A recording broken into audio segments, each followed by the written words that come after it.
پھر ہم کہاں بھٹکے جا رہے ہیں، پھر کہاں کہہ رہے ہیں دس از مائی لائف. یہ لائف جو ہے ہم نے اللہ کی رضا، اس کے رسول کی رضا کے مطابق گزارنی ہے، ورنہ بہت پکڑ ہے.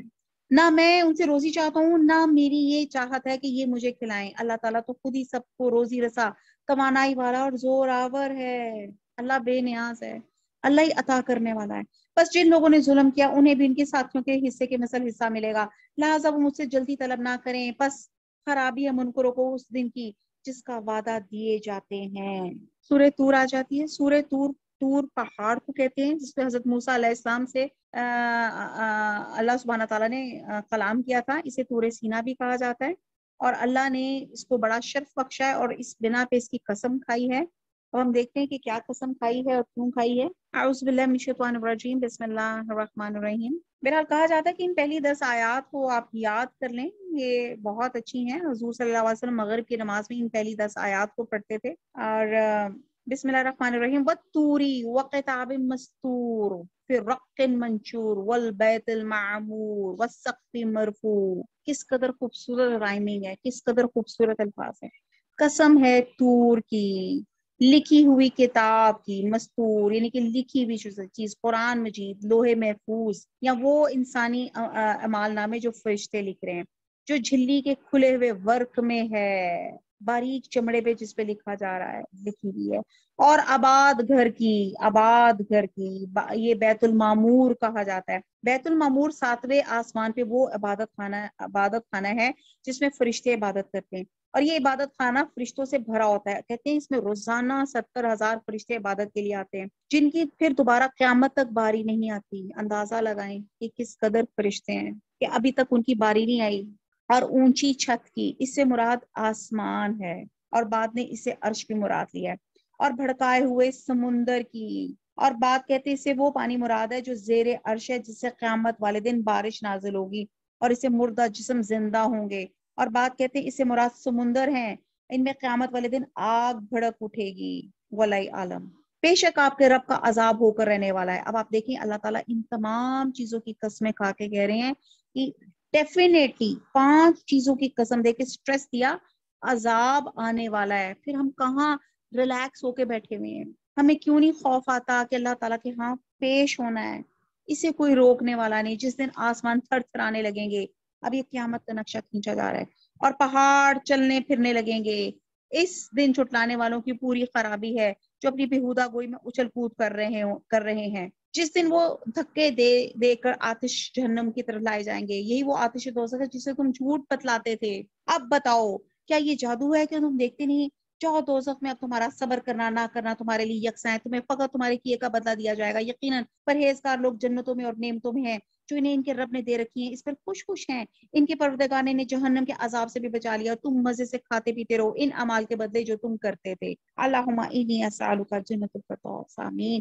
برابر بچھے ہوئے شاندار تختے پہ تکیے لگائے ہوئے ہیں، اور ہم نے ان کے نکاح گوری گوری بڑی بڑی آنکھوں والی حوروں سے کر دیے ہیں. اب کہا جا رہا ہے کہ بڑی بڑی آنکھوں والی، اور جو لوگ ایمان لائے ان کے اولاد نے بھی ایمان میں ان کی پیروی کی، تو ہم نے ان کے اولاد کو ان تک پہنچا دیں گے، اور ان کے عمل سے ہم کچھ کم نہ کریں گے. ہر شخص اپنے اپنے اعمال میں گرفتار ہے، ہم ان کے لیے میوے اور مرغوب گوشت کی ریل پیل کر دیں گے. اب یہاں پہ اللہ تعالیٰ نے کہا ہے، حدیث میں آتا ہے اولاد کی دعا اور استغفار سے آبا کے درجات میں اضافہ ہوتا ہے. ایک شخص کے جب جنت میں درجے بلند ہوتے ہیں تو اللہ سے اس کا سبب پوچھتا ہے. اللہ تعالیٰ فرماتا ہے تیری اولاد نے تیرے لیے دعائیں مغفرت کی کرنے کی وجہ سے. اور حدیث میں آتا ہے کہ جب انسان مر جاتا ہے تو اس کے عمل کا سلسلہ منقطع ہو جاتا ہے، البتہ 3 چیزوں کا ثواب موت کے بعد بھی جاری رہتا ہے. ایک صدقہ جاریہ، دوسرا وہ علم جس سے لوگ فیض یاب ہوتے ہیں، اور تیسری نیک اولاد جو اس کے لیے دعا کرتی ہے. اللہ تعالیٰ ہمیں بھی ایسی اجر، ایسے اچھے کام کرنے کی اللہ تعالیٰ توفیق عطا فرما دے، جو ہمارے قدموں میں جو ہمارے آثار ہم چھوڑ دیں اللہ تعالیٰ وہ نیک اور نیک ہی ہوں. خوش طبی کے ساتھ ایک دوسرے کے ساتھ جام شراب کی چھینا جھپٹی کریں گے، جس شراب کی سرور میں نہ تو بےہودہ گوئی ہوگی نہ گناہ. جیسے میں نے پہلے بتایا، یہ شراب کیا ہوگا؟ پینے کا مشروب ہوگا. اور نہ ان کے ارد گرد ان کے نوعمر غلام چل پھر رہے ہوں گے گویا کہ وہ موتی تھے جو ڈھکے رکھے تھے. یعنی کہ جنتیوں کی خدمت کے لیے انہیں نوعمر خادم بھی دیے جائیں گے. آج کتنا مسئلہ ہوتا ہے، گروپس بنے ہوئے بڑے بڑے، یار پلیز کوئی گائیڈ کرے گا، any lead, I want a servant, I want a maid, مجھے 24/7 چاہیے، مجھے فلانی چاہیے. ہمیں ہمارے گھروں کا مسئلہ یہی ہے. یقین جانے جو بیل بجتی ہے نا، جو سب سے زیادہ خوشی ہوتی ہے نا، جب میں اگر اپنی بات کروں تو سب سے زیادہ خوشی ہوتی ہے ہائے کام والی آ گئی، ریلیکس ہو جاتے ہیں. تو یہاں پہ اللہ تعالیٰ کہتے ہیں کہ جنت میں بھی اللہ سبحانہ تعالیٰ جو ہے نا میڈز اور ساری چیزیں اللہ تعالیٰ پرووائڈ کریں گے، اور کہتے ہیں کہ وہ حسن و جمال میں بھی بہت خوبصورت ہوں گے، اور آپس میں ایک دوسرے کی طرف متوجہ ہو کے سوال کریں گے. کہیں گے اس سے پہلے ہم اپنے گھروں کے درمیان بہت ڈرا کرتے تھے، یعنی کہ اللہ کے عذاب سے کہتے تھے کہ انسان جس چیز کا ڈر کرتا ہے اس سے بچنے کے لیے پھر وہ کوشش بھی کرتا ہے نا. بس اللہ تعالیٰ نے ہم پہ بڑا احسان کیا، ہمیں تیز و تند گرم ہواؤں کے عذاب سے بچا لیا. اب یہ جنتیوں کی گفتگو آپس میں چل رہی ہے. اس سے پہلے ہی اس کی عبادت کیا کرتے تھے. بے شک وہ محسن اور مہربان ہے. تو آپ سمجھاتے رہے کیونکہ آپ اپنے رب کے فضل سے نہ تو کاہن ہیں نہ دیوانہ. کیا کافر یوں کہتے ہیں کہ شاعر ہے ہم اس پر زمانے کے حوادث یعنی کہ موت کا اظہار کر رہے ہیں. کہہ دیجئے تم منتظر رہو، میں بھی تمہارے ساتھ انتظار کرنے والوں میں سے ہوں. کیا ان کی عقلیں انہیں یہی سکھاتی ہیں، یا یہ لوگ سرکش ہیں؟ کیا یہ کہتے ہیں کہ اس نبی نے قرآن خود گھڑ لیا؟ واقعہ یہ ہے کہ وہ ایمان نہیں لاتے. اچھا اگر یہ سچے ہیں تو بھلا اس جیسی ایک ہی بات ہی یہ بھی لے آتے. کیا یہ بغیر کسی پیدا کرنے والے کے خود بخود پیدا ہو گئے؟ یعنی کہ آپ کیا سوچتے ہیں کہ آپ ایک دم انسٹنٹ پیدا ہو گئے؟ جیسے ٹی بیگ ڈالا، اب ٹی بیگ بھی ڈالنا ہی پڑتا ہے نا تو چائے بنتی ہے. یا یہ خود پیدا کرنے والے ہیں؟ کیا انہوں نے وہی آسمان و زمین کو پیدا کیا بلکہ یقین نہ کرنے والے لوگ ہیں؟ کیا ان کے پاس تیرے رب کے خزانے ہیں، یا ان خزانوں کے یہ دروغ ہیں، یا کیا ان کے پاس کوئی سیڑھی ہے جس پہ چڑھ کر آئے ہیں؟ اگر ایسا ہے تو ان کا سننے والا کوئی روشن دلیل پیش کرے. اس طرح اللہ تعالیٰ دلیلوں سے بار بار گھما پھرا کے اللہ تعالیٰ اللہ کی وحدانیت پہ دلیلیں دے رہے ہیں. کیا اللہ کی تو سب لڑکیاں ہیں اور تمہارے ہاں لڑکے، کیا تو ان سے کوئی اجرت طلب کرتا ہے یا اس کے تاوان سے بوجھ چل ہو رہے ہیں؟ کہ ان کے پاس علم غیب ہے جسے یہ لکھ لیتے ہیں؟ کیا یہ لوگ کو فریب کرنا چاہتے ہیں؟ تو یقین کر لیں یہ فریب خوردہ جماعت کافروں کی ہے. یعنی کہ ان کے سارے مکر انہی پہ الٹے ہو جائیں گے. ان کو خود اپنا نقصان ہے. آیت نمبر 43 کہ اللہ کے سوا ان کا کوئی معبود ہے؟ ہرگز نہیں، اللہ تعالیٰ ان کے شرک سے پاک ہے. اگر یہ لوگ آسمان کے ٹکڑوں کو گرتا ہوا دیکھ لیں گے تب بھی یہ کہیں گے یہ طے بطے بادل ہیں. تو انہیں چھوڑ دے یہاں تک انہیں اس دن سے سابقہ پڑے جس میں یہ بے ہوش ہو جائیں گے، جس دن انہیں ان کا مکر کچھ کام نہ آئے گا، نہ وہ مدد کیے جائیں گے. بے شک ظالموں کے لیے اس کے علاوہ عذاب بھی ہیں، لیکن ان لوگوں میں سے اکثر بے علم ہیں. تو اپنے رب کے حکم کے انتظار میں صبر سے کام لے. بے شک تو ہماری آنکھوں کے سامنے ہے. صبح کو جب تو اٹھے اپنے رب کی پاکی اور حمد بیان کر، اور رات کو بھی اس کی تسبیح پڑھ، اور ستاروں کے ڈوبتے وقت بھی. اب یہاں پہ جو بہت زیادہ بات سورہ طور جو اختتام ہوئی، اس پہ اللہ کی تسبیح پہ ختم ہوئی کہ اللہ کی ہمیں ہر وقت جو ہے نا تسبیح جو ہے وہ کرتے رہنا چاہیے. کہتے ہیں کہ اس بڑی امپورٹنٹ ہے کہ ہمیں جب اللہ تعالیٰ کی مدد حاصل کرنی چاہیے نا، جب ہمیں اللہ کی مدد اور اللہ کی تائید چاہیے تو ہمیں اللہ کی تسبیح بھی کرنا چاہیے، اور اللہ کا شکر بھی تسبیح ہے. تو جیسے آیت نمبر 48 میں وَسَبِّحْ بِحَمْدِ رَبِّكَ حِینَ تَقُومُ، تو جب تم کسی مجلس سے اٹھو تو اللہ کی تسبیح کر لو. حضرت ابو ہریرہ سے روایت ہے کہ حضور صلی اللہ علیہ وسلم نے فرمایا کہ جو شخص کسی مجلس میں بیٹھا اور اس میں خوب یعنی کہ ہو اللہ کا ذکر یا باتیں، اگر آپ یہ تسبیح پڑھ لیں، جو میں اکثر ہر کلاس کے بعد ہم یہ دعا پڑھتے ہیں، تو اللہ تعالیٰ کہتا ہے کہ اگر اس محفل میں کچھ غلط بات بھی ہو تو اللہ تعالیٰ اس کو معاف فرما دیتے ہیں. اور وہ دعا کیا ہے، میں انشاءاللہ تعالیٰ یہ آپ کو گروپ میں شیئر بھی کروں گی. سبحانک اللہم و بحمدک واشہد لا الہ الا انت ونستغفرک ونتوب الیک. اس کا مطلب ہے اے اللہ میں تیری تسبیح کرتا ہوں تیرے حمد کے ساتھ، اور میں گواہی دیتا ہوں کہ تیرے سوا کوئی معبود نہیں، اور میں تجھ سے معافی چاہتا ہوں اور تیرے حضور توبہ کرتا ہوں. اور کہتے ہیں دوسرا یہ بھی ہے کہ جب ہم سو کر اپنے بستر سے اٹھے تو تب بھی اللہ کی حمد کیا کریں. وہ کہتے ہیں نا، آپ تعلیم دیتے تھے کہ لا الہ الا اللہ وحدہ لا شریک لہ لہ الملک ولہ الحمد وہو علی کل شیء قدیر سبحان اللہ والحمد للہ ولا الہ الا اللہ واللہ اکبر ولا حول ولا قوۃ الا باللہ. پھر کہا جاتا ہے جب نماز کے لیے بھی کھڑے ہوں تو رب کی تسبیح کے ساتھ اس کا آغاز کریں. ہم پڑھتے ہیں نا سبحانک اللہم و بحمدک وتبارک اسمک وتعالی جدک ولا الہ غیرک. اور پھر کہا جاتا ہے کہ جب تم اللہ کی طرف دعوت دینے کے لیے اٹھو تو اللہ کی حمد و تسبیح سے آغاز کرو. اور یہی نبی صلی اللہ علیہ وسلم کا معمول تھا. آپ ہمیشہ اپنے خطبوں کا آغاز، ہم بھی پڑھتے ہیں نا نحمدہ ونصلی علیہ، اور پھر آخر میں ہم یہ والی دعا بھی پڑھتے ہیں. جی سورہ طور ختم تو کر لی، لیکن ایک سورہ طور کی ایک بات جو چیز وہ رہے گی، وہ یہاں پہ ایک لفظ آیا رہن. رہن کیا ہوتا ہے؟ کہتے ہیں کہ ایک شخص جب کسی سے کچھ قرض لیتا ہے تو قرض دینے کے لیے اپنے حق کی ادائیگی کے لیے کچھ ضمانت کے طور پہ کوئی اپنی چیز کسی دوسرے کے پاس رکھوا لیتا ہے. یعنی کہ کوئی آپ سے قرض لینا چاہتا ہے تو ویسے نہیں دے سکتا جب تک آپ کوئی اپنی چیز اس کے پاس نہ رکھوائیں. تو اللہ تعالیٰ فرماتے ہیں کہ ہر شخص اپنی کمائی کے بدلے میں رہن ہے. بات یہ ہے کہ اللہ تعالیٰ نے ہم کو جو نعمتیں عطا کر دی ہیں تو یہ اللہ تعالیٰ نے عطا کی ہیں, اور اس قرض کی ضمانت کے طور پہ بندے کا نفس اللہ تعالیٰ کے پاس ہے. اب بندہ ساری نعمتوں سے اگر صحیح کام لیتا ہے تو اپنی جان چھڑا سکتا ہے, اور اگر اپنی ساری نعمتوں کو غلط استعمال کر کے کرے گا تو پھر اس کے لیے جان چھڑانا مشکل ہو جائے گا. تو یہاں پہ سورہ طور میں ایک جو لفظ تھا رہن وہ تھوڑا سا رہ گیا. ہاں جی, اب سورہ نجم میں شروع کرتے ہیں. اعوذ باللہ من الشیطان الرجیم. اچھا, سورہ نجم کی بھی ہم دیکھ لیتے ہیں, شان نزول دیکھ لیتے ہیں. بخاری اور مسلم میں ہے کہ حضرت عبداللہ بن مسعود سے روایت ہے کہ پہلی سورت ہے جس میں آیت سجدہ نازل ہوئی تھی, یہ سورہ نجم ہے. ابن مسعود کی روایت سے یہ بھی معلوم ہوتا ہے یہ پہلی سورت ہے جسے حضور صلی اللہ علیہ وسلم نے حرم پاک میں قریش کے ایک مجمع میں سنایا تو مجمع میں کافر اور مومن سب موجود تھے, اور آخر میں جب آپ صلی اللہ علیہ وسلم نے آیت سجدہ پڑھ کے سجدہ فرمایا تو تمام حاضرین آپ کے ساتھ سجدے میں گر گئے, اور مشرقین کے دو بڑے بڑے سردار جو مخالفت میں پیش تھے وہ بھی سجدہ کی بغیر نہ رہ سکے. اور ابن سعد کا بیان ہے کہ اس واقعے سے پہلے 5 نبی میں صحابہ کرام کی ایک مختصر جماعت حبش کی طرف ہجرت کر چکی تھی, اور اسی سال یہ واقعہ پیش آیا تھا. اور حضور صلی اللہ علیہ وسلم نبوت کے منصب پہ فائز ہونے کے بعد 5 سال تک نجی اور مخصوص مجلسوں میں اللہ کا کلام سنا کے لوگوں کو دین کی دعوت دیتے رہتے تھے. اور کفار جو تھے وہ کہتے تھے یہ قرآن کا لفظ میں بڑی تاثیر ہے, آپ کی زبان مبارک سے جو قرآن سن لیتا ہے وہ متاثر ہوئے بغیر نہیں رہ سکتا. تو انہوں نے آپ کے خلاف پروپیگنڈا لوگوں نے شروع کر دیا کہ آپ جہاں آپ قرآن سنائیں وہاں پہ خوب شور مچاؤ تاکہ شور میں آپ کی آواز دب جائے. کہتے ہیں کہ انہی حالات میں ایک روز حرم میں قریش کے ایک بڑے مجمع میں حضور صلی اللہ علیہ وسلم ایک تقریر کے لیے کھڑے ہوئے, اور اس وقت آپ کی زبان مبارک پہ اللہ کے حکم سے سورہ نجم جاری ہوگی. اس کلام کی تاثیر کی شدت کا یہ عالم تھا. آپ نے کلام سنایا تو مخالفین کو شور مچانے کا ہوش نہیں رہا, اور خاتمے پہ جب آپ نے سجدہ فرمایا تو سب سجدے میں گر گئے اور وہ سخت پریشان ہوئے, اور لوگوں نے خوب تانے دیے کہ ہمیں تو محمد صلی اللہ علیہ وسلم کا کلام سننے سے منع کرتے ہو اور خود کان لگا کے سنتے ہو اور سجدہ بھی کر دیا.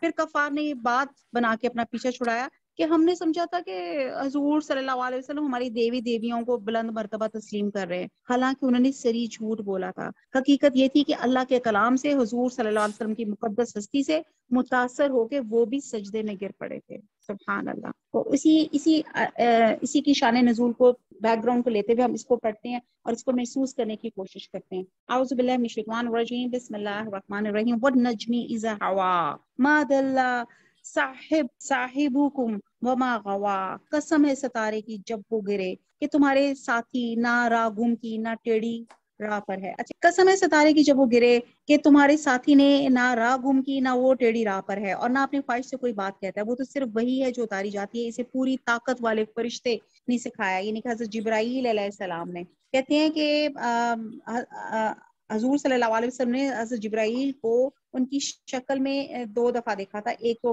بعثت کے ابتدائی دور کا اور پھر ایک معراج کی دفعہ آپ نے دیکھا تھا. اور آپ نے دیکھا تھا کہ ان کے 600 پر ہے اور ایک پر مشرق اور مغرب کے درمیان فاصلے جتنا ہے. اور آیت نمبر 6 جو زور آور ہے, اس سے مراد جبرائیل علیہ السلام ہے, اور پیغمبر پہ وحی لانے اور اسے سکھلانے والے یہی فرشتے ہیں. پھر وہ سیدھا کھڑا ہو گیا اور بلند آسمان کے کناروں پہ تھا, اور پھر نزدیک ہوا اور اتر آیا. پھر وہ 2 کمانوں کے بقدر فاصلے رہ گیا, بلکہ اس سے بھی کم. یعنی کہ وہ بتایا جا رہا ہے کہ آپ نے ان کو حضرت جبرائیل کو اصل حالت میں دیکھا تھا. بس اس نے اللہ کے بندے کو وہی پہنچائی جو بھی پہنچائی. دل نے جھوٹ نہیں کہا جسے پیغمبر نے دیکھا. کیا تم جھگڑا کرتے ہو اس پر جو پیغمبر دیکھتے ہیں؟ تو ایک مرتبہ اور بھی دیکھا تھا سدرۃ المنتہا کے پاس, یعنی کہ 2 دفعہ حضرت حضور نے ان کو جبرائیل علیہ السلام کو دیکھا تھا. اس کے پاس جنت المأوا ہے, جب کہ سدرہ کو چھپا لیتی ہے وہ چیز جو چھپا رہی تھی. جنت المأوا کہتے ہیں کہ حضرت آدم علیہ السلام کا مسکن یہی تھا, اور بات کہتے ہیں کہ روحیں یہیں پہ آ کر جمع ہوتی ہیں. اور سدرۃ المنتہا اس کیفیت کا بیان ہے جو شب معراج میں حضور صلی اللہ علیہ وسلم نے اس کا مشاہدہ کیا تھا کہ سونے کے پروانے اس کے گرد منڈلا رہے ہیں اور فرشتوں کا عکس اس پہ پڑ رہا ہے, اور رب کی تجلیات کا مظہر بھی وہی ہے. اور اسی مقام پہ نبی صلی اللہ علیہ وسلم کو معراج میں اللہ تعالیٰ نے 3 گفٹ دیے تھے. جس میں 5 وقت کی نماز، سورہ بقرہ کی آخری آیات، اور ہر اس مسلمان کی مغفرت کا وعدہ جو شرک کی آلودگیوں سے پاک ہوگا۔ نہ تو نگاہ بہکی نہ حد سے بڑی، یقیناً اس سے اپنے رب کی بڑی بڑی نشانیوں میں سے بعد نشانیاں دیکھ لیں۔ کیا تم نے لات اور عزا کو دیکھا اور منات تیسرے پچھلے کو؟ کیا تمہارے لیے لڑکے اور اللہ کے لیے لڑکیاں ہیں؟ اب انہوں نے نا عرب کے 3 مشہور بتوں کے نام ہے، لات، اور کہتے ہیں کہ یہ جو تھا نا ایک نیک آدمی تھا جو حاجیوں کو ستو گھول کے پلایا کرتا تھا۔ جب یہ مر گیا تو لوگوں نے اس کی قبر کو عبادت گاہ بنا لیا، اس کے مجسمے اور بت بنا لیے۔ یہ طائف اور بنو ثقیف کا سب سے بڑا بت تھا، اور عزا کہتے ہیں کہ اللہ کا صفاتی نام ہے، اور بعد یہ کہتے ہیں یہ ایک درخت تھا جس کی عبادت کی جاتی تھی، اور بعد کہتے ہیں یہ شیطانی بھوتنی تھی جو بعد درختوں میں ظاہر ہوتی تھی، اور بعد کہتے ہیں یہ سنگ کوئی پتھر تھا جس کو یہ پوچھتے تھے۔ اور بہرحال ایک تھا منات، اور جس کے یہ بھی ایک بت انہوں نے بنایا تھا، اور اس کا تقرب حاصل کرنے کے لیے لوگ کثرت سے اس کے پاس جانور ذبح کرتے تھے اور اس کا خون بہاتے تھے۔ بہرحال یہاں پہ ان کے بتوں کا ذکر کیا جا رہا ہے، لات، عزا اور منات۔ کیا تمہارے لیے لڑکے اور اللہ کے لیے لڑکیاں؟ یہ تو اب بڑی بے انصافی کی تقسیم ہے۔ دراصل یہ صرف نام ہے جو تم نے اور تمہارے باپ دادوں نے ان کے لیے رکھ لیے ہیں، اللہ نے ان کی کوئی دلیل نہیں اتاری، یہ لوگ تو صرف اٹکل کے اور اپنی نفسانی خواہشوں کے پیچھے پڑے ہوئے ہیں۔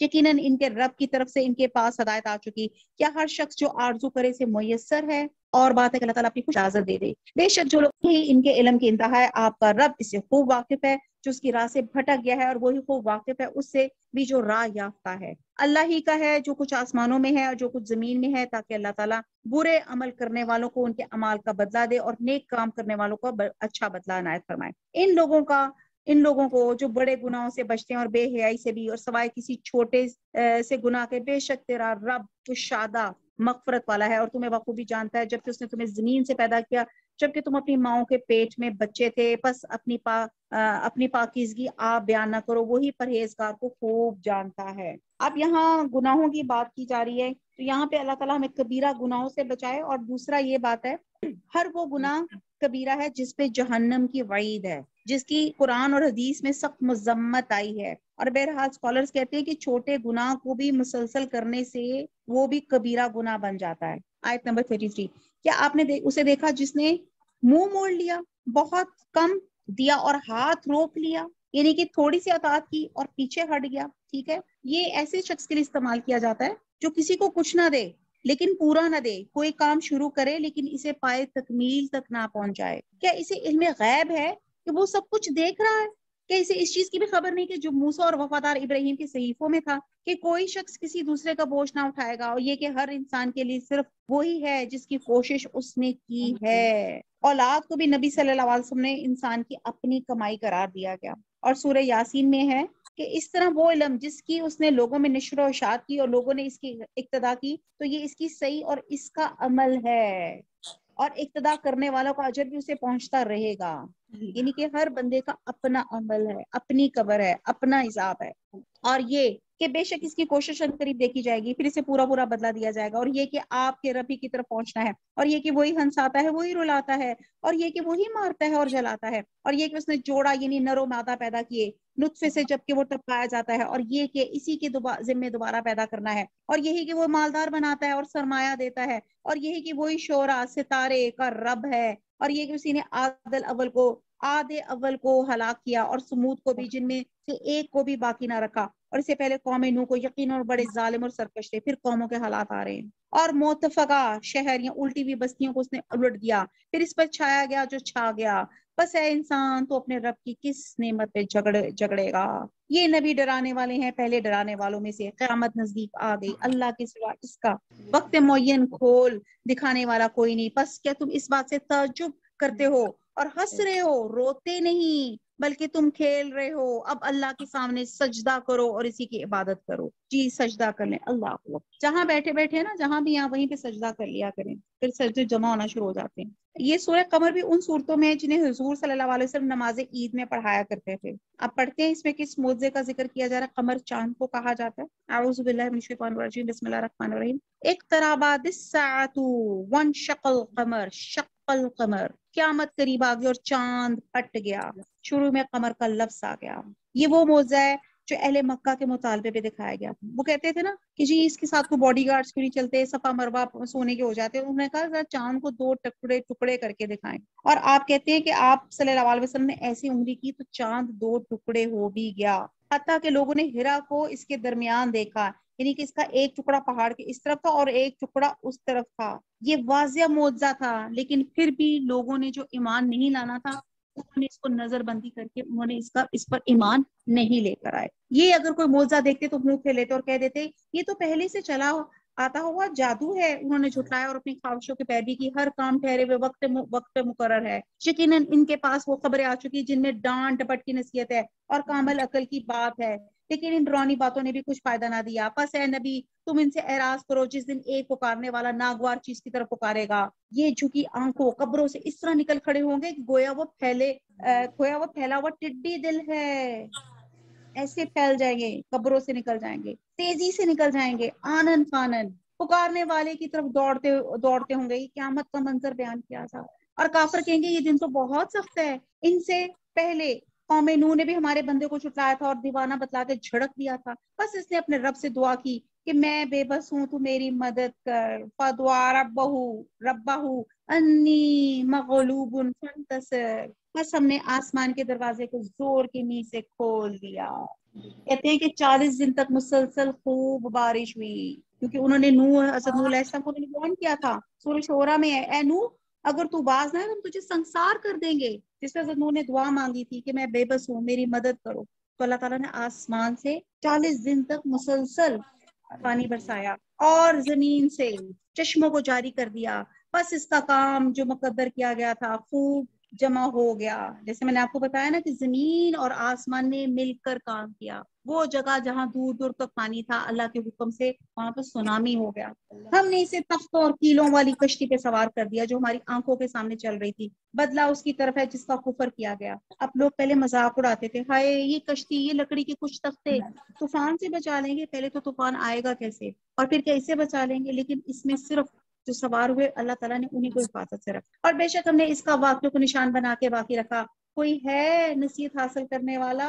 وَلَقَدْ يَسَّرْنَا الْقُرْآنَ لِلذِّكْرِ فَهَلْ مِن مُدَّكِّرٍ، بتاؤ میرا عذاب اور میرے ڈرانے والی باتیں کیسی ہیں، بے شک ہم نے قرآن کو سمجھنے کے لیے آسان کر دیا، بس کیا کوئی نصیحت حاصل کرنے والا نہیں ہے؟ سب جواب دیں اللہ تعالیٰ ہم نے نصیحت حاصل کی، اللہ تعالیٰ ہم ایمان لائے، یہ جب بھی ایسی چیز آئے تو ضرور دعا مانگا کریں، اللہم جب قبر کی بات ہو تو کہ اللہم اعذنا منہم، اللہ تعالیٰ ہمیں اس سے محفوظ رکھ، اور جب یہ بات ہو اللہ تعالیٰ ہم ایمان لائے، قوم عاد نے بھی جھٹلایا، بس کیسا ہوا میرا عذاب، میرے ڈرانے والی باتیں، ہم نے ان پر تیز و تند مسلسل چلنے والی ہوا ایک پہ منحوس دن میں بھیج دی جو لوگوں کو اٹھا اٹھا کر دے پٹکتی تھی، گویا کہ وہ جڑ سے کٹے ہوئے کھجور کے طرح۔ امیجینیشن میں تو لے کر آئیں، کہتے ہیں یہ بدھ کی شان تھی، یہ جو تھی مسلسل 7 راتیں اور 8 دن یہ ہوا چلتی رہی، بس کیسی رہی میری سزا اور میرا ڈرانا، یقیناً ہم نے قرآن کو نصیحت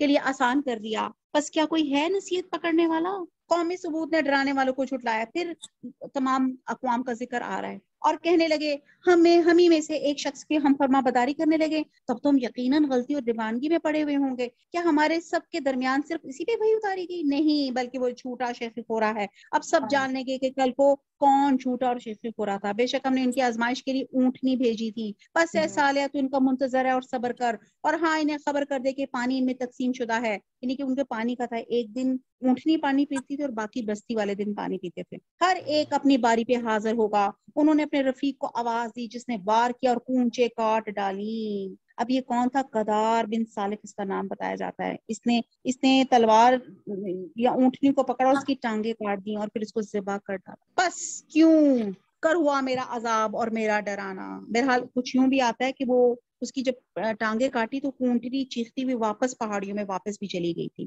ایک سکولرز کچھ یوں بھی سیٹ اپ سکولرز کہتے ہیں، ہم نے ان پر ایک چیخ بھیجی، بس اسے ایسے ہو گئے جیسے کانٹوں کی اونڈی ہوئی باڑ، ہم نے نصیحت کے لیے قرآن کو آسان کر دیا ہے، بس کیا ہے کوئی جو نصیحت پکڑے؟ قوم لوط بھی ڈرنے والوں کی تکذیب کی، بے شک ہم نے ان پر پتھر برسانے والی ہوا بھیجی سوائے لوط کے گھر والوں کے، انہوں نے انہیں ہم نے سحر کے وقت اپنے احسان سے نجات دے دی، ہر شکر گزار کو ہم اسی طرح بدلہ دیتے ہیں۔ یقیناً لوط نے انہیں ہماری پکڑ سے ڈرایا تھا، لیکن انہوں نے ڈرانے والوں میں شک و شبہ اور جھگڑا کیا، اور ان لوط کو ان کے مہمانوں کے بارے میں پھسلایا، پس ہم نے ان کی آنکھیں اندھی کر دی، کہہ دیا میرا عذاب اور میرا ڈرنا چکھو۔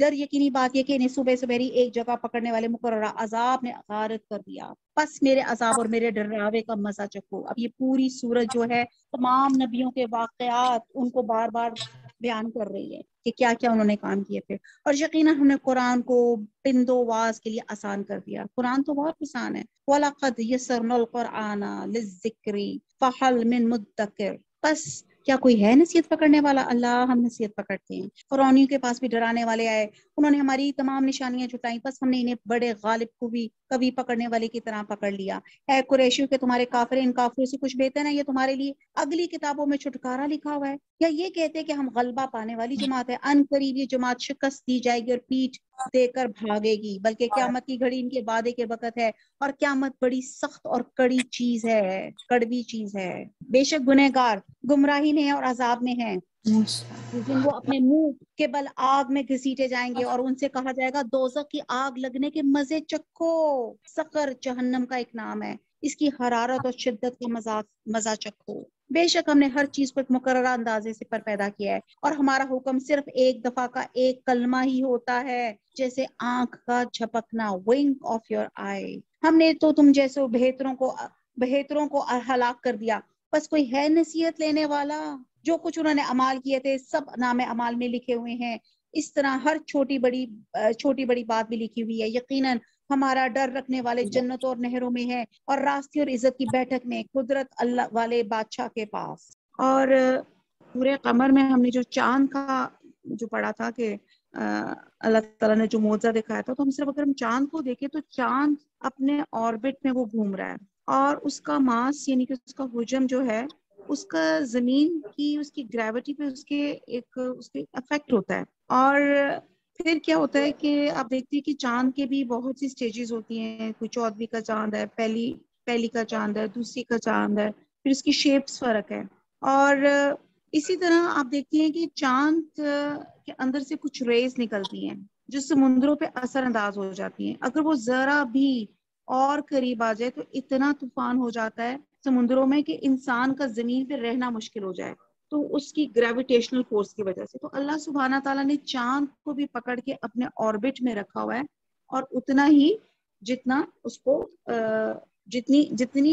جتنے میں انسان ایک سروائیول اس کا ہو سکتا ہے، جس میں وہ اتنی گریویٹیشنل فورس جس میں انسان زندہ رہ سکتا ہے، جس میں وہ قدم اٹھا سکتا ہے۔ ورنہ جو چاند کی ریز ہیں وہ تو کہتے ہیں کہ وہ طوفان مچا دیں اگر وہ بہت زیادہ قریب آ جائے۔ تو اللہ کا بڑا کرم ہے کہ اللہ تعالیٰ نے ہر چیز کو اپنے اپنے مقام پہ رکھا۔ اعوذ باللہ من الشیطان الرجیم، بسم اللہ الرحمن الرحیم، پارہ نمبر 27، سورہ رحمان۔ الرحمن علم القرآن خلق الانسان علمہ البیان الشمس والقمر بحسبان۔ اچھا جی، یہ رحمان نے قرآن سکھایا، اسی نے انسان کو پیدا کیا اور اسے بولنا سکھایا۔ آفتاب اور مہتاب مقررہ حساب سے ہیں، اور ستارے اور درخت دونوں سجدہ کرتے ہیں۔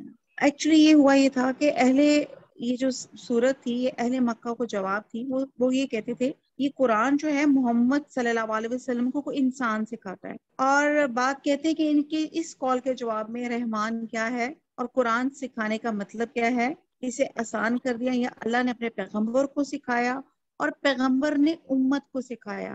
تو اس صورت میں اللہ تعالیٰ نے اپنی بہت سی نعمتیں اللہ تعالیٰ نے گنوائی ہیں، چونکہ تعلیم قرآن اور اس کی اتنی زیادہ امپورٹنس ہے، تو بہرحال یہاں پہ بتایا گیا ہے سورہ رحمان کے شروع میں کہ یہ رحمان کی طرف سے ہے، اور اسی نے انسان کو پیدا کیا، اور وہی قرآن بھی جو ہے رحمان اللہ کی صفت ہے، بہت مہربان ہے، بہت رحم کرنے والا ہے۔ اور اس کی رحمت کا اظہار کس طرح ہوا اس قرآن کے ذریعے سے اس نے انسان کو پیدا کر کے چھوڑ نہیں دیا بھٹکنے کے لیے، بلکہ اسے رہنمائی کے لیے کتاب بھیجی، اور قیامت تک اس کتاب کی حفاظت کا ذمہ بھی اللہ سبحانہ تعالیٰ نے خود ہی لے لیا۔ پھر اس کی تعلیم دی، یعنی کہ جس طرح آپ دنیا میں کوئی چھوٹی سی چیز لیتے ہیں اور ساتھ اس کی ایک مینول بک ہوتی ہے کہ ہاؤ ٹو یوز اٹ، جیسے آپ کیٹل یا کوئی چیز لیتے ہیں ساتھ لکھا ہوتا ہے کہ اس کو اتنے وولٹ بجلی کے ساتھ یا اس طرح آپ کریں تو ہی بہترین چل سکتا ہے، تو اللہ سبحانہ تعالیٰ نے جب انسان کو پیدا کیا تو اس کو ایسے ہی چھوڑ دیا اور یہ کتاب نازل فرمائی، اور پھر اس کتاب کو نازل کرنے کے لیے نبی بھیجے، اور نبی حضرت جبرائیل، اللہ سبحانہ تعالیٰ کا پیغام حضرت جبرائیل علیہ السلام جو تھے وہ لے کے جاتے رہے اللہ کا یہ پیغام اللہ کے رسولوں کو دینے کے لیے، اور پھر اللہ کے رسول اللہ کے بندوں تک پہنچانے کے لیے۔ اچھا یہاں پہ جو خاص طور پہ ایک اور اللہ تعالیٰ نے یہ کہا ہے علمہ البیان، اللہ نے اسے بولنا سکھایا۔ انسان کے بولنے کی جو قوت ہے اس بنا پہ انسان تمام دوسرے جانوروں سے ممتاز ہے۔ مثلا دوسرے حیوانات کو بھی دیکھیں، ان میں بہت سی طاقتیں ہیں، انسان سے بڑھ کر ہیں، کسی کی سونگنے کی حس بہت زیادہ ہے، کسی کی دیکھنے کی حس بہت زیادہ ہے، وہ کئی بڑی سینکڑوں میل سے وہ دیکھ سکتے ہیں، اور کچھ جانوروں کے اندر فزیکل پاور بہت زیادہ ہوتی ہے، کوئی اڑ سکتے ہیں، کوئی تیر سکتے ہیں، کوئی پانی کے اندر رہ سکتے ہیں، لیکن اللہ سبحانہ تعالیٰ نے انسان کو جو بولنے کی قوت دی ہے وہ اس صرف سے دوسرے جانوروں سے ممتاز ہے۔ آپ دیکھیں گے کہ طوطا بھی بولتا ہے، اور آپ ان کو سکھا بھی دیں، آپ کسی بھی جانور کو آپ بولی سکھا دیں، لیکن طوطا ریپروڈیوس نہیں کر سکتا، وہ وہی کہتا ہے جو آپ اس کو سکھاتے ہیں، اپنی عقل سے کم ہی بولتا ہے۔ جیسے وہ میں اکثر آپ کو طوطے والی مثال دیتی ہوں نا، کہ ایک شخص تھا، وہ ایک دریا کنارے جاتا تھا اور وہاں پہ دیکھتا تھا کہ ایک شکاری جال بچھاتا ہے اور بہت سے پرندوں کو ڈال کے اس میں لے جاتا ہے، تو وہ شخص بڑا حیران ہوتا تھا، بڑا افسوس کرتا تھا، آزاد پرندے ہیں اور یہ شکاری ان کو سب کو قید کر لیتا ہے، تو وہ وہاں سے ایک طوطا پکڑتا ہے، طوطے کو سکھاتا ہے کہ دریا کنارے نہ جانا، اور وہ اس کو گھر لے آتا ہے، اس کو سارا سکھاتا ہے۔ جب وہ سیکھ جاتا ہے تو پھر اس کو طوطے کو لے کے دوبارہ دریا کے کنارے جاتا ہے اور وہاں پہ اس کو چھوڑ دیتا ہے تاکہ طوطے کو خود بھی سمجھ آ جائے اور اپنے فیلو طوطوں کو بھی بتا دے کہ دریا کے کنارے نہ جانا۔ اب وہ طوطا اڑتا جا رہا ہے، دریا کنارے نہ جانا، دریا کنارے نہ جانا، ٹائیں ٹائیں ٹائیں، اور اڑتا اڑتا اپنی انہی طوطے ساتھیوں میں بیٹھ جاتا ہے اور جہاں جال لگایا ہوتا ہے اس جال میں پھنس جاتا ہے۔ شکاری بہت حیران ہوتا ہے، کہتا ہے کہ دیکھو کیا فائدہ ہوا، میں نے اتنی محنت کی، اس کو سکھایا، تو کیا اس واقعے سے کیا پتا چلا کہ وہ طوطے نے سیکھ تو لیا تھا پر اس کو سمجھ ہی نہیں تھی کہ وہ میں بول کیا رہا ہوں۔ اور یہی باتیں ہمارے ساتھ بھی ہے کہ ہم بھی قرآن کو پتہ نہیں اس رمضان میں ماشاءاللہ کتنی دفعہ بہنوں نے قرآن ختم کر لیا ہوگا اور پڑھ رہے ہوں گے، لیکن ہمیں سمجھ ہی نہیں آ رہی اس قرآن میں لکھا کیا ہوا ہے۔ بہرحال یہاں بات ہو رہی تھی کہ طوطا حرف کو ریپروڈیوس کرتا ہے، اپنے عقل سے کم بولتا ہے، سنی سنائی باتیں بے معنی طریقے سے دہراتا ہے۔ ایک انسان کے بولنے میں اور طوطے کے بولنے میں بہت فرق ہے، اور آپ دیکھیے کہ انسان اپنا خوشی، اپنا غم، اپنے جذبات، اپنے احساس، جو کچھ انسان سیکھتا ہے اپنے کانوں، آنکھوں اور دماغ سے، جو کچھ سوچتا ہے، جو ہم نے پیچھے قرآن میں پڑھا کہ دیکھتے نہیں، سنتے نہیں، عقل نہیں رکھتے، تو یہ ہدایت کے دروازے ہیں۔ تو انسان ان تمام چیزوں کو استعمال کر کے اللہ تعالیٰ نے ایک وے آؤٹ احسن طریقے سے دیا ہوا ہے کہ ہم اپنی جو چیز سوچتے ہیں وہ الفاظ سے بول کر دوسرے کو بتا دیتے ہیں۔ جب ہم غم سے بھرے ہوتے ہیں، آپ بولنا چاہتے ہیں لیکن کچھ نکلتا نہیں، اس وقت دردناک کیفیت ہوتی ہے۔ اسی طرح جب آپ تکلیف میں ہوتے ہیں، آپ بول کر بتا نہیں سکتے کہ آپ کو کیا ہو رہا ہے، اور بہرحال پھر کیا ہوتا ہے کہ پھر جب آپ بولتے ہیں تو پھر آپ اپنی تکالیف بھی بتا سکتے ہیں۔ اور انسان نے یہاں جو اللہ تعالیٰ نے جو بولنے کی کیفیت، جو اللہ تعالیٰ نے زبان کی صورت میں اللہ تعالیٰ نے آپ کو بولنا سکھایا ہے، آپ اپنا ایکسپریس بہترین کر سکتے ہیں۔ پھر اس زبان کے ذریعے سے انسانوں کے درمیان میں اچھے تعلقات، اچھی کمیونیکیشنز ہو جاتی ہیں، اور عموماً جو کمیونیکیشنز خراب بھی ہوتی ہیں وہ بھی زبان ہی کی وجہ سے ہوتی ہے۔ جیسے ہم نے پیچھے پڑھا تھا کہ حضرت لقمان جو تھے ایک دفعہ غلام تھے، تو ان کے مالک نے ان کو کہا تھا کہ یہ بکرا ذبح کرو اور اس میں سب سے بری چیز، دو بری چیز اٹھا کے لے آؤ، تو وہ کیا لے کر آگے تھے؟ زبان اور دل۔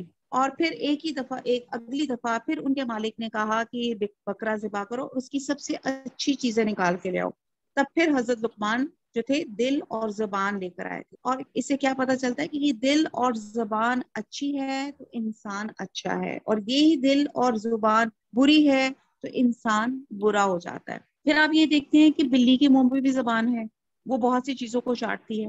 اور پھر آپ دیکھتے ہیں کہ بہت سی خوبصورت زبانیں جو بہت سے جانور بولتے ہیں. آپ دیکھتے ہیں کہ اتنی خوبصورت بھی اس کی زبانیں کوئل کی یا کوئی اور طرح کی سب کی زبانیں ہوتی ہیں. پھر آپ یہ دیکھتے ہیں کہ ایک جنریشن سے دوسری جنریشن میں یہ ان کی آوازیں منتقل ہوتی ہیں. اب بچہ جو کچھ بولتا ہے وہ کسی اسکول سے کبھی اسکول میں اور اپنی ماں سے وہ سیکھتا ہے، وہ دوسرے انسانوں سے جو سنتا ہے وہی بولتا ہے. کتنا بہترین سسٹم ہے. پھر اللہ سبحانہ تعالیٰ نے بولنے کے لیے کان دیے، اور کان نہ ہوتے تو پھر آپ دیکھیں کہ بولنا کتنا مشکل ہوتا. اور لیکن بات یہ ہے کہ اب ہم اس زبان کو، یہ جو زبان ایک گوشت کا ایک لوتھڑا ہے، اب آپ دیکھتے ہیں کہ یہ اللہ تعالیٰ نے دی ہے. اب ہم دیکھتے ہیں کہ اس کا ہمارا استعمال اس کو اچھا یا برا بنا دیتا ہے. ہم یہ دیکھتے ہیں کہ یہ زبان کو ہم کتاب پڑھنے میں استعمال کرتے ہیں، ہم اسے اپنا جو آپ کی کیفیت ہوتی ہے، اس جو آپ کا دل چاہ رہا تھا اس کا اظہار کے لیے آپ استعمال کرتے ہیں. آپ اسی زبان سے قرآن کی تلاوت کر سکتے ہیں، اسی زبان سے آپ ذکر کر سکتے ہیں. اور کہتے ہیں قرآن کے بغیر دل کیا ہوتا ہے، اس اجڑے ہوئے گھر کی طرح ہوتا ہے اور ایک ویرانے گھر کی طرح ہوتا ہے. اور ایک تھیریپی بھی ہے کہ شدید غصے میں، غم میں، جذباتی کیفیت میں، جب خاص طور پہ آپ کسی سے ڈس ایگری کر رہے ہوں یا کوئی آپ کو پریشان کر رہا ہو، اپنے آپ کو اس پر سنبھالنا مشکل ہو، تو کہا جاتا ہے کہ فوراً قرآن کھول کے تلاوت شروع کر دیں، اور آپ دیکھیں گے کہ ود ان 15 منٹس آپ الحمدللہ ٹھیک ہو جائیں گے. اور یہ بعد میں اسکالرس بھی کہتے ہیں اور ریسرچ بھی کہتی ہے کہ جیسے اب سورہ رحمان خاص طور پہ ہے، یہ آپ کو بہت سکون پہنچاتی ہے کہ جو یہاں بیمار شخص ہو تو اس کی آپ سرہانے پہ سورہ رحمان کی آپ تلاوت لگا دیں، اور ساتھ اگر آپ اس کی ECG بھی اگر آپ ساتھ دیکھیں تو آپ کو باقاعدہ وہ ایک سکون والی ویوز اس کے اندر آنا شروع ہو جائیں گی. تو بہرحال نبی صلی اللہ علیہ وسلم نے طریقہ بتایا کہ جب تم میں سے کسی کو غصہ آئے تو خاموش ہو جاؤ، وہ جگہ چھوڑ جاؤ. اور بہرحال بہت کچھ ہے اگر ہم یہ غصے پہ، کیونکہ یہ زبان کا اظہار ہی ہے نا کہ آپ جگہ چینج کر دیں آپ. بہرحال اللہ تعالیٰ یہاں پہ جو امپورٹنٹ بات بتا رہا ہے وہ ہے زبان. زبان سب کے اندر ہے، یعنی کہ انسانوں کے علاوہ اور باقی جانوروں میں، لیکن جو اللہ تعالیٰ نے زبان کی کیفیت زبان دی جس سے انسان اپنا جو اس کا دل میں ہوتا ہے وہ فوراً دوسرے کو سمجھا سکتا ہے. جیسے اس وقت میں بول رہی ہوں، جو میرے دماغ میں آتا ہے مجھے فوراً اس کو ایکسپریس کر رہی ہوں. اس کے لیے مجھے یہ نہیں کہ میں لکھوں، کہیں سوچوں، ذہن میں رکھوں. جو چیزیں آتی ہیں، کتنا بڑا اللہ کا احسان ہے کہ اللہ تعالیٰ نے ہمیں بولنے کے لیے زبان عطا فرمائی، اور ہمارا اس کی نعمت کو شکرانہ چاہیے کہ اپنی اس زبان کو اللہ کے ذکر سے کر رکھیں. آیت نمبر 7، اسی نے آسمان کو بلند کیا، اسی نے ترازو رکھی تاکہ تم بولنے میں تجاوز نہ کرو. ترازو رکھی یعنی کہ زمین میں انصاف رکھا، جس کو اس نے لوگوں کو حکم دیا کہ انصاف سے تجاوز نہ کرو، انصاف کے ساتھ وزن کو ٹھیک رکھو اور تول میں کم نہ دو. اور اسی نے مخلوق کے لیے زمین بچھا دی، اور جس میں میوے اور خوشے والی کھجور کے درخت ہیں، اور بھوس والا اناج بھی، اور خوشبودار پھول ہیں. بس فَبِأَيِّ آلَاءِ رَبِّكُمَا تُكَذِّبَانِ، پس اے انسانوں اور جنوں تم اپنے پروردگار کی کس کس نعمت کو جھٹلاؤ گے. اب یہ انسان اور جنوں دونوں سے خطاب ہے. اللہ تعالیٰ اپنی نعمت گنوا کے ان سے پوچھ رہا ہے، اور یہ تکرار اس شخص کی طرح ہے جو کسی پر مسلسل احسان کرے لیکن اس کے احسان کا منکر ہو، کہ میں نے تیرا فلاں کام کیا پھر بھی تو انکار کر رہا ہے، فلاں چیز دی، فلاں دیکھ، فلاں احسان کیا پھر بھی میرا خیال نہیں. تو پھر کہا جا رہا ہے فَبِأَيِّ آلَاءِ رَبِّكُمَا تُكَذِّبَانِ. کہتے ہیں کہ یہ آیت اس صورت میں 31 ٹائمز آئی. اللہ تعالیٰ نے اس صورت میں اپنی اقسام اور انواع کا، اپنی نعمتوں کا ذکر فرمایا، اور ہر نعمت یا چند نعمتوں کے بعد اللہ تعالیٰ نے بہت پیارے طریقے سے پوچھا، حتیٰ کہ میدان حشر کے ہولناکی اور جہنم کے عذاب کے بعد بھی پوچھا، جس کا مطلب یہ ہے کہ امور آخرت کی یاد دہانی بھی بہت بڑی نعمت ہے، تاکہ ہم اس سے بچیں، تاکہ ہم گناہوں سے بچیں. اور دوسری بات یہ معلوم ہوتی ہے کہ جن بھی انسانوں کی طرح اللہ کی مخلوق ہیں، بلکہ انسانوں کے بعد یہ دوسری مخلوق ہیں جس سے عقل و شعور سے نوازا گیا، اور اس کے بدلے میں ان سے صرف اس امر کا تقاضا کیا گیا کہ وہ صرف ایک اللہ کی عبادت کرے اور اس کے ساتھ کوئی شریک نہ ٹھہرائیں. مخلوقات میں یہی دو ہیں جو شرعی احکام و فرائض کے مکلف ہیں، اس لیے انہیں ارادہ اور اختیار کی آزادی دی گئی تاکہ ان کی آزمائش ہو سکے. تیسرا، نعمتوں کے بیان کے بعد یہ بھی ثابت ہوتا ہے کہ اللہ کی نعمتوں سے فائدہ اٹھانا جائز ہے اور مستحب ہے، اور یہ یعنی کہ اللہ تعالیٰ نے جو آپ کو نعمت دیا آپ اس کو آپ استعمال کر سکتے ہیں۔ تو پھر اللہ تعالیٰ بار بار یہ سوال کرتے ہیں تم اللہ کی کون کون سی نعمتوں سے تکذیب کرو گے، اور مقصد یہ ہے اللہ تعالیٰ یاد دہانی کیوں کر رہے ہیں؟ تاکہ ہم اللہ تعالیٰ کی نافرمانی سے بچ سکیں، جس نے یہ ساری نعمتیں پیدا کی۔ اس لیے نبی صلی اللہ علیہ وسلم نے فرمایا کہ اس کے جواب میں یہ پڑھنا چاہیے، لا بشعم بنعمتک ربنا تکذب فلق الحمد۔ ترجمہ ہے، اے ہمارے رب ہم تیری کسی بھی نعمت کی تکذیب نہیں کرتے، بس تمام تعریفیں تیرے ہی لیے ہیں۔ تو جب یہ جملہ آئے گا فَبِأَيِّ آلَاءِ رَبِّكُمَا تُكَذِّبَانِ، ہم سب نے پڑھنا ہے، اے ہمارے رب ہم تیری کسی بھی نعمت کی تکذیب نہیں کرتے، بس تمام تعریفیں تیرے لیے ہی ہیں۔ آیت نمبر 14، اسی نے انسان کو ایسی آواز دینے والی مٹی سے پیدا کی جو ٹھیکری کی طرح تھی۔ بہت ڈیٹیل سے ہم انسان کی پیدائش دیکھ رہے ہیں کہ کیسے ڈسچارج سے اللہ تعالیٰ نے اس کو پیدا کیا، اور جنات خوش آگ کے شعلے سے پیدا کیا۔ بس تم اپنے رب کی کس کس نعمت کو جھٹلاؤ گے؟ اللہ ہم آپ کی تمام نعمتوں کو نہیں جھٹلاتے، اللہ تعالیٰ تمام تعریفیں آپ کے لیے ہیں۔ وہ رب ہے جو دونوں مشرق اور دونوں مغربوں کا ہے۔ تو اے جنوں انسانوں تم اپنے رب کی کس کس نعمت کو جھٹلاؤ گے؟ اس نے 2 دریا جاری کر دیے جو ایک دوسرے سے مل جاتے ہیں، ان دونوں میں ایک آڑ ہے اور اس سے بڑھ نہیں سکتے۔ یہ بھی ہم نے بہت ڈیٹیل سے ہم نے پڑھا تھا کہ اللہ تعالیٰ نے میٹھا پانی اور کھارے پانی کے جو اللہ تعالیٰ نے پانی بنایا ہے اس کی بھی اپنی اپنی کوالٹیز ہیں۔ میٹھا پانی ہمارے پانی پینے کے لیے کام آتا ہے، اور جو کھارا پانی ہے جو اس وقت 3 حصے دنیا کے ہیں جس میں اتنی میرین لائف ہے، اتنی ایکواٹک لائف ہے، کیا کیا اس میں جانور اور پودے ہیں، اور وہ کب سے وہ پیدا ہوئے ہیں اور کب سے اس کے اندر مر رہے ہیں، وہ اس کے اندر نمک کی اتنی مقدار ہے کہ اس کی وجہ سے فضا میں بدبو اور جو ہے کوئی اور سمیل یا اس کا پانی جو ہے وہ اس کا وہ نہیں اٹھتا۔ اور پھر آپ یہ دیکھتے ہیں کہ یہی پانی جب واٹر ویپرز بن کر اٹھتا ہے تو وہ صاف ڈرنکبل ہو جاتا ہے۔ تو یہ ہے فَبِأَيِّ آلَاءِ رَبِّكُمَا تُكَذِّبَانِ۔ اللہ تعالیٰ ہم آپ کی کسی بھی نعمت کا اللہ تعالیٰ ہم انکار نہیں کرتے، اور تمام حمد آپ ہی کے لیے ہے۔ بس اپنے پروردگار کی کون کون سی نعمت کو چھٹاؤ گے؟ ان دونوں میں سے موتی اور مونگے برآمد ہوتے ہیں۔ اب اللہ تعالیٰ فرما رہے ہیں کہ آپ یہ دیکھیں کہ اس میں سے کیا ہے۔ اچھا دیکھا کہ اس میں آڑ ہے، یعنی کہ میٹھے پانی میں اور دریا کے پانی میں ایک آڑ ہے، حالانکہ وہ آڑ نظر نہیں آ رہی لیکن وہ آپس میں مل نہیں رہے۔ دیکھیں آپ بیسکلی آپ دیکھیں، اگر آپ صاف پانی کے اندر ایک روح افزا کا ڈراپ گراتے تھے، گندا پانی ڈراتے تھے، وہ بالکل اس میں مکس اپ ہو جاتا ہے۔ تو یہاں پہ اللہ تعالیٰ کا اعجاز ہے کہ میٹھا پانی اور کھارا پانی یہ آپس میں ملتے نہیں، اور یہی دونوں کے درمیان کی آڑ یا برزخ ہے جو اللہ نے رکھی ہے، اور دونوں اس سے تجاوز نہیں ہوتے۔ پھر اللہ تعالیٰ نے سمندروں کے اندر زیورات ہمارے لیے نکالے، موتی اور مونگے برآمد ہوتے ہیں۔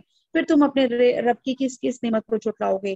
اور اللہ ہی کی ملکیت میں ہیں وہ جہاز جو سمندروں میں پہاڑ کی طرح کھڑے ہوئے چل رہے ہیں۔ پس ہے انسانوں اور جنوں تم اپنے رب کی کس کس نعمت کو جھٹلاؤ گے؟ زمین پر جو ہے سب فنا ہونے والا ہے، صرف تیرے رب کی ذات ہے جو عظمت اور عزت والی ہے، باقی رہ جائے گی۔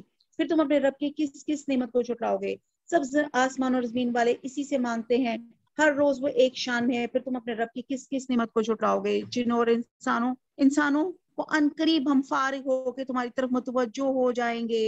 پھر تم اپنے رب کی کس کس نعمت کو جھٹلاؤ گے؟ اے گروہ جنات و انسان، اگر تم میں آسمان اور زمین کے کنارے سے بالکل نکل جانے کی طاقت ہے تو نکل بھاگو، بغیر غلبہ اور طاقت کے تم نہیں نکل سکتے۔